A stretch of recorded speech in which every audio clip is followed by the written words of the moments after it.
From the headquarters of Telesur English in Quito, Ecuador, I am Estefanía Bravo. This is From the South.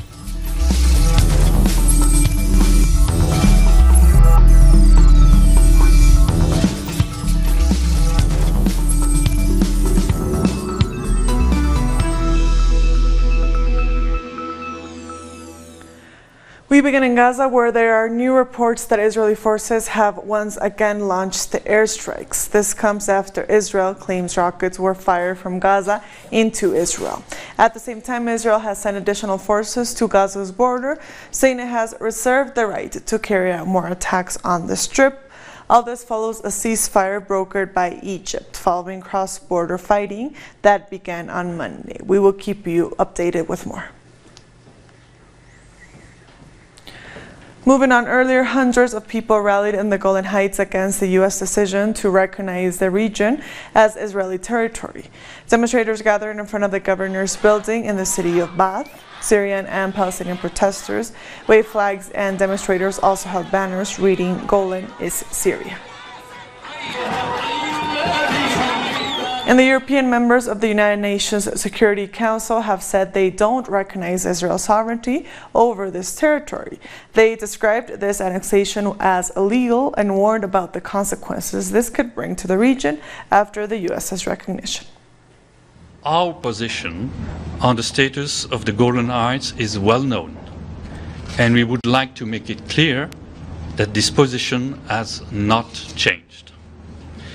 In line with international law and relevant Security Council resolutions, notably Resolution 242 and 497, we do not recognize Israel's sovereignty over the territories occupied by Israel since June 1967, including the Golan Heights, and we do not consider them to be part of the territory of the State of Israel. Annexation of territory by force is prohibited under international law. Any declaration of a unilateral border change goes against the foundation of the rules-based international order and the UN Charter. We raise our strong concerns about the broader consequences of recognizing illegal annexation and also about the broader regional consequences. Several countries have sharply criticized U.S. President Donald Trump for violating international law when he signed a decree recognizing Israel's sovereignty on Golan Heights. It's also been described as an all-out aggression against Syria.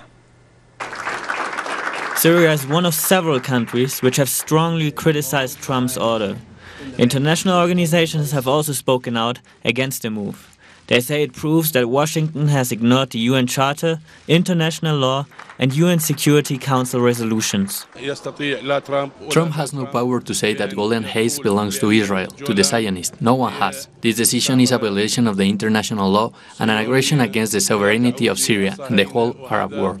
We, the Iraqi people, as all the Arab people, are rejecting this decision made by Trump. The government and the people of Syria have condemned Trump's order. They say they will continue the struggle to liberate the occupied region. This decision will not have any legal effect, and this is just a gift to the Israeli Prime Minister ahead of the elections. After defeating terrorism, the Syrian people will start the battle to liberate the Golan and the occupied Palestine. This is the message by the Syrian people, the government and the army. Zionism is behind the military occupation in the Golan. Tel Aviv is getting ready for a potential response from the Syrian army and its allies in the bloc of resistance against the Israeli occupation. This decision by Trump cannot change the history of the occupied Golan. We insist that it will be liberated soon, as well as all the Arab people, especially the Syrian and the Palestinian people. We won't sit back. We will defend our history and our right to reach victory. The Golan Heights are located in the southwest of Syria, spanning 1,800 kilometers. It borders Palestine, Lebanon, and Jordan. The area was captured from Syria and occupied by Israel during the Six-Day War. Israel unilaterally annexed the Golan Heights in 1981. According to Damascus, the moves made by Israel, supported by the US, have no legal effect. so the territory will be liberated sooner than later. In Venezuela, electricity has almost completely returned to the capital city of Caracas after an outage was reported on Monday. People are returning to their regular activities and the situation has remained calm. Airports are functioning normally and emergency plans have been activated. Communications Minister Jorge Rodriguez says this latest outage is the result of yet another sabotage, this time with a fire against the country's main hydroelectric plant. Our correspondent in Caracas, Leonel Retamal, has been out to see how services are being restored. Here in the east of Caracas, you can see that the situation is calm and there are no long lines of cars. The state oil company PDVSA said on Twitter that the supply of gasoline is now completely normal because rumours had been circulating of possible gas shortages. The other important news is the images that the Ministry of Communication posted showing the damage suffered by the Guri generating plant as a result of the fire caused on Monday, which was what led, of course, to this massive electricity outage in Caracas and other parts of the country. From around midday, the electricity began to come back on, and now many parts of the city have power. So the efforts are now concentrating on stabilizing that supply so that the metro train system can begin running again. We thank Leonel for that report. South Africa's governing party, the African National Congress, has reaffirmed its solidarity with the people of Western Sahara. The party's chairperson for foreign relations said it is time all progressive organizations supported the Western Sahara's right to self-determination. She added that the party will redouble the efforts to end Morocco's occupation of Western Sahara. Today, the African National Congress is participating at the Solidarity Conference by the SADC countries. This is a struggle which continues exactly the same way as we struggled against apartheid. The African National Congress calls on all progressive forces of the world to give the necessary solidarity so that the people of the Sahrawi can be free, just as we are free as South Africa today. And Venezuela's Foreign Minister Jorge Arreaza is in South Africa taking part in the Western Sahara Solidarity Conference. He has pledged his government will support the people of the Western Sahara in their quest for independence. The Western Sahara, also known as the Sahrawi Arab Democratic Republic, is the only African country still under colonization by fellow continental nation Morocco since 1975. Dear brothers and sisters, it's an honor to be here attending the invitation extended by the Southern Africa Development Community to take part in this Solidarity Conference on Western Sahara. This is a national cause for Venezuela. 56 years ago, the Special Committee of the United Nations on Decolonization declared Western Sahara as a non-self-governing territory, and in 1983, in line with principles and ideals of self-determination, Venezuela recognized the Sahrawi Arab Democratic Republic. Since then, and up to date, Venezuela has worked together with the international community in order to contribute to reach a just, lasting, acceptable political solution for the parties, which provides for the self-determination of the people from Western Sahara, in accordance with the purposes and principles enshrined in the UN Charter and within the framework of the mandates of such organization. The army chief in Algeria has called for the presidency to be vacated. Lieutenant General Gaed Salah says the people's demands regarding President Abdelaziz Bouteflika are valid. Salah cited Article 102 of the Constitution, which allows the Constitutional Council to declare if the president is unfit to rule. This follows a month of mass protests against President Bouteflika. The veteran UN diplomat Lakhdar Brahimi is set to lead talks on Algeria's political future. And protests have continued to erupt, calling for the president to step down. Algeria has been flooded with protesters waving flags and chanting slogans calling for Bouteflika to resign. On Monday, journalists demonstrated against the censorship of the media. They demanded to be allowed to publish fair, objective, and impartial information.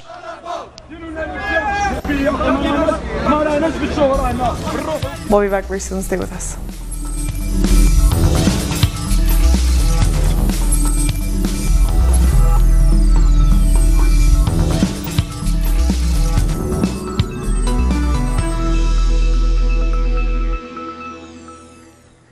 Welcome back. More CARICOM heads of government are criticizing the decision of 5 Caribbean leaders to hold talks with the U.S. president. Antigua and Barbuda, Prime Minister Gaston Brown has called his Caribbean counterpart, who attended the meeting, weak-minded. In a Facebook post, Brown said they allowed themselves to be treated like servants. He said CARICOM must continue its position by standing on the principle without inducement or fear of reprisals. Brown's comments follow St. Vincent and the Grenadines Prime Minister Dr. Ralph Gonsalves' criticism of Jamaica, the Bahamas, Haiti, St. Lucia, and the Dominican Republic. And the United States has come under fire for its decision to increase political and economic pressure on Cuba. The Organization of Eastern Caribbean States is now calling on the U.S. president to lift the decades-old blockade on Cuba. Leaders criticize the U.S. government's decision to lift the suspension of Article 3 of the Helms-Burton Act for 30 days from March 19th to April 17th. This makes it possible for lawsuits to be filed against Cuban entities by U.S. claimants whose properties were seized by the state during the Cuban Revolution. Authorities in Jamaica have clamped down on illicit fuel operations in communities near Petrojam. Petrojam is an oil refinery jointly owned by Petróleos de Venezuela's PDVSA and Jamaica's Petroleum Corporation. While the authorities did not find illegal connections to Petrojam's 23 underwater pipelines, they discovered other illegal fuel operations on land. But they also, Mr. Speaker, with the police, conducted various operations in and around the communities around Petrojam, and they have discovered and dismantled various illegal fuel operations. So, Mr. Speaker, we have taken these actions. Regarding the future of Petrojam, Holmes said the new board has taken all steps to ensure that good governance practices are in place at the refinery. They have ensured a close monitoring of oil losses. International benchmarks for oil loss goes up to 0.9%. Petrojam's own internal target is 0.4. On average, since April 2018, Petrojam has been operating at 0.2% average oil loss, which is well within Petrojam's own target. Barbados has revealed plans to establish a project implementation unit for the development of its medical cannabis industry. This was revealed by Prime Minister Mia Mottley during her delivery of the 2019-2020 budget. She said the unit is tasked with establishing the administrative framework for the timely implementation of the project. It will also facilitate the establishment of a medical cannabis authority. Controversy is spreading as Brazilian President Jair Bolsonaro is reinstating the commemorations for the 1964 coup d'etat. Our correspondent Brian Muir explains. Far-right Brazilian President Jair Bolsonaro has just issued an order allowing the military to commemorate the anniversary of the 1964 military coup this March 31st on their bases. Now, this is something that was common after the dictatorship ended in 1985, but was outlawed by Dilma Rousseff when she was president during her first mandate in 2011. Rousseff had been a victim of torture during the dictatorship, as were thousands of other people, with hundreds of disappearances of union leaders and political activists, and the massacre of thousands of indigenous peoples during the 21-year bloody regime. Jair Bolsonaro, however, said he doesn't even believe that this was a coup. He calls it a revolution. And he believes it's something that's worthy of being celebrated. And this model of the dictatorship, which ran from 1964 to 1985, is something he looks up to as a goal when he makes his plans on how he wants to conduct his government, which already has the highest number of military officers in a presidential cabinet of any time since the 1970s. And also in Brazil, Bolsonaro's government says that it will close the indigenous health system run by the Ministry of Health. He is transferring the responsibilities to the municipalities in Brasilia. The indigenous people are marching against the decision. They have been outside the Ministry of Health since early this morning. Mobilizations take place in the country since yesterday. Colombian Senator Feliciano Valencia has announced the private media's campaign of hate against indigenous people. Valencia posted this video of the ongoing minga taking place in the Cauca region. He says private media is generating a sense of hatred for the minga by focusing on their obstruction of the Pan American Highway instead of focusing on their demands. Valencia also says the government should not stigmatize people who are demanding compliance with agreements signed with previous administrations. According to Valencia, since President Iván Duque took office, there have been 57 deaths of indigenous people in the department of Chocó. These brought the communities together to look for solutions to the problems. The relatives of 3 Ecuadorian journalists kidnapped and killed at the border with Colombia are demanding answers 1 year after the crime. The journalists were kidnapped on March 26th of last year while working for a local newspaper. Days later, the government confirmed their deaths at the hands of the armed group Oliver Sinisterra. Their relatives continue to demand answers from the government and a proper investigation. Indigenous communities, campesinos, and farmers have started gathering in Paraguay's capital, Asunción, to demand better living conditions. The communities called for demonstrations to reject the government's indifference regarding their situation. They also demand the state to solve the serious social problems that the indigenous and campesino communities have been facing for decades. We'll take a short break now. Join us again after this.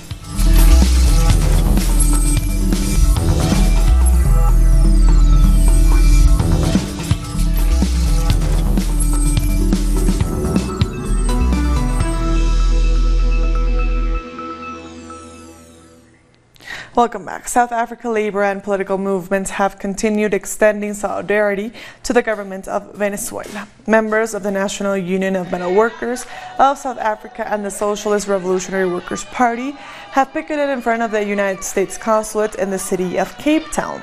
They're calling for an end to U.S. attempts to overthrow Venezuela's democratically elected government. The strike comes less than 2 weeks after another picket was held in front of the U.S. Embassy in Pretoria. Members of NUMSA have also gone on strike at the country's largest manufacturer of construction materials over alleged racism.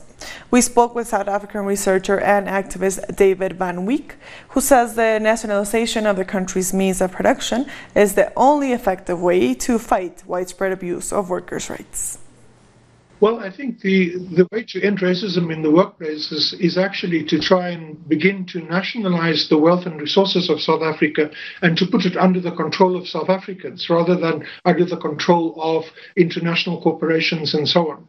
The international corporations behave with impunity with regard to the wealth of this country and with regard to evading taxes and invoice fraud and so on. The son of former South African President Jacob Zuma has pleaded not guilty to manslaughter related to a fatal car crash in 2014.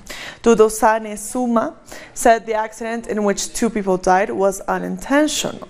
His defense says that he hit a pool of water and lost control of his vehicle. He initially faced 2 charges of culpable homicide and 1 count of negligent driving.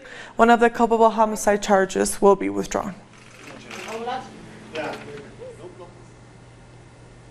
The United Nations has sent a team to Mali in response to the brutal massacre that occurred over the weekend. 10 human rights officers, a child protection officer, and 2 crime scene investigators went to the Mopti region to investigate Saturday's attack. The UN Rights Office said the massacre of more than 150 people this weekend marks a significant surge in killings.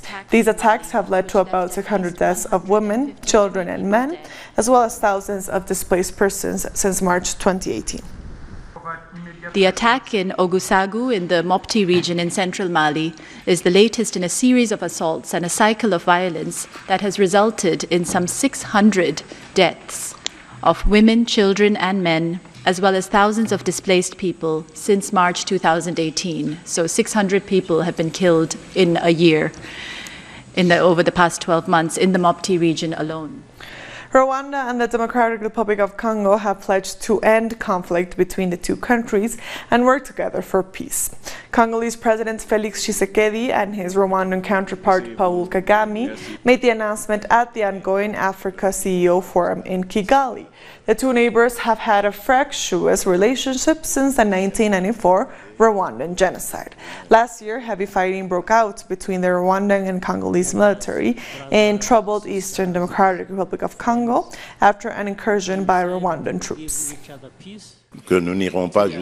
We will not move towards an escalation of violence between our two countries. In any case, the Democratic Republic of Congo is there. It offers its assistance in the event of certain difficulties that we could eventually overcome, because our vision is to build bridges between us and not walls.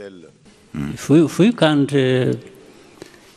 work together as brothers, sisters, as friends, we can decide to give each other peace and forget about what we have to do together, but above all, avoid quarrels that may just be destructive.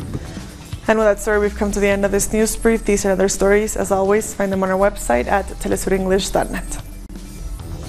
And also join us on social media. We are on Facebook, on Twitter, and on Instagram. For Telesur English, I am Estefania Bravo. Thank you for watching.